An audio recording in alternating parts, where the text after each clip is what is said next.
तो नमस्कार दोस्तों, आज हम जिस मूवी के बारे में बात करेंगे वो है खुशी। विप्लव एक एम्प्लॉय है बीएसएनएल में और लेनिन सत्यम का बेटा है। अपने जन्म से लेकर अब तक हमेशा एक ही शहर में रहकर वो बोर हो चुका है, इसलिए वो एक ट्रांसफ़र ले लेता है कश्मीर ताकि शांति और नेचर का मज़ा ले सके।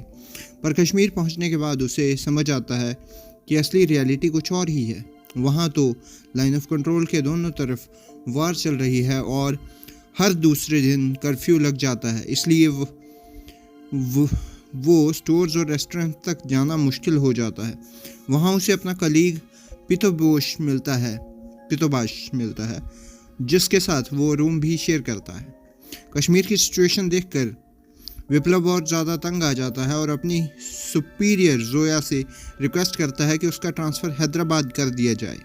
तभी उसकी नज़र पड़ती है आरा बेगम पर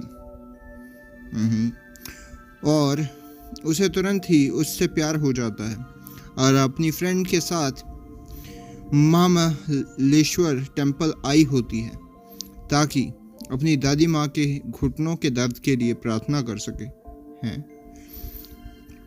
जब विप्लव उनका पीछा करता है तो आरा की फ्रेंड उसे झूठ बोल देती है कि वो लोग पाकिस्तान से हैं और आरा अपने छोटे भाई फिरोज़ को ढूंढने आए हुए हैं जो दोनों देशों के कन्फ्लिक्ट्स की वजह से बिछड़ गया था। विप्लव ईमानदार और मददगार होता है तो वो आरा को मंदिर ले जाता है और फिरोज़ को भी ढूंढ निकालता है एक ग्रुप से बचाकर जो उन पर हमला करता है। धीरे धीरे आरा को भी विप्लव से प्यार हो जाता है, पर वो बिना अपने दिल की बात कहे पाकिस्तान लौट जाती है।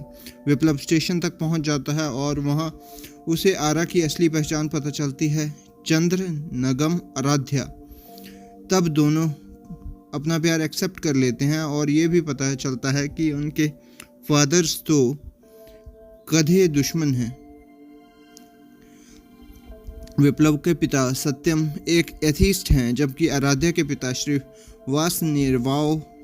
श्रीवास राव काकीनाडा का एक बहुत ही ऑर्थोडॉक्स और कंजर्वेटिव ब्राह्मण है जो स्पिरिचुअल हैं।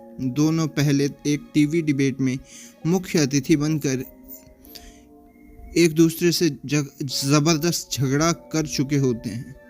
विप्लव और आराध्या कोशिश करते हैं कि हैदराबाद मेट्रो में दोनों फादर्स को मिलवाएं। सत्यम तो विप्लव की इच्छा को समझकर आराध्या से शादी के लिए हाँ कर देता है, पर श्रीनिवास राव कुंडली में मिलाने के बाद बोलता है कि अगर ये दोनों शादी करेंगे तो उनकी ज़िंदगी में कष्ट ही कष्ट आएंगे और बच्चे भी तब तक नहीं होंगे जब तक विप्लव और उसकी पिता एक होम नहीं करेंगे। इसलिए विप्लव और आराध्या सबकी मर्जी के खिलाफ शादी कर लेते हैं। शादी के बाद वो अपार्टमेंट में शिफ्ट हो जाते हैं और धीरे धीरे उनकी मैरिड लाइफ सेटल होने लगती है। वो जोया और उसके हस्बैंड थॉमस के अच्छे दोस्त बन जाते हैं। 1 साल बाद आराध्या प्रेग्नेंट हो जाती है। जब हॉस्पिटल जाते हैं तो पता चलता है कि उसका मिसकैरेज हो गया है। उसके बाद उसके रिश्ते इनसिक्योर और जेलस मोमेंट्स आ जाते हैं। एक दिन जोया और थॉमस उन्हें अपनी बेटी एक के बर्थडे पर बुलाते हैं, जहां पता चलता है कि उनकी बेटी को तो मर चुकी होती है क्योंकि वो प्री मैच्योर थी। जोया आराध्या और विप्लव को समझाती है कि मुश्किल वक्त में एक दूसरे के साथ ही रहना चाहिए। अगले दिन आराध्या अपने पिताजी के घर काकीनाडा चली जाती है क्योंकि कुछ दिन पहले गुस्से में विप्लव ने उसे कह दिया था कि उसे छोड़कर चली जाए। विप्लव को समझ आ जाता है कि आराध्या के बिना वो नहीं रह सकता। वो उसके घर जाता है और उसे मिलने नहीं दिया जाता। तब वो डिसाइड करता है कि श्रीनिवास राव के कहने पर होम करेगा। अपने पिता सत्यम से भी रिक्वेस्ट करता है पर सत्यम मना कर देते हैं। होम के दिन अचानक ही सत्यम मंदिर आ जाते हैं और कहते हैं कि अपने बेटे के लिए वो सब करेंगे चाहे उनकी सोच कुछ भी हो। जब होम चल रहा होता है तब ज़ोर की बारिश शुरू हो जाती है और होम रुकना पड़ता है।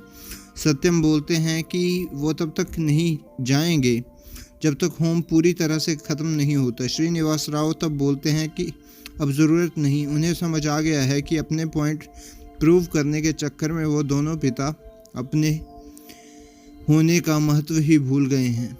वो कहते हैं कि विप्लव सच में आराध्या से प्यार करता है और बस इतना ही उनके लिए काफ़ी है। दोनों परिवार विप्लव और आराध्या को अपनी ब्लेसिंग्स देते हैं और वो फिर से मिल जाते हैं। पोस्ट क्रेडिट सीन में दिखाया जाता है कि उनके प्यारी सी बेटी होती है जिसका नाम वो खुशी रखते हैं और यही जो है ये इस फिल्म का नाम है। तो दोस्तों ये मूवी मुझे तो ठीक ठीक ही लगी थी। आपको कैसी लगी ये आप कमेंट बॉक्स में ज़रूर लिखें। ये था मेरा रिव्यू। मैं मिलता हूँ आपको किसी और मूवी के रिव्यू के साथ। तब तक के लिए बाय।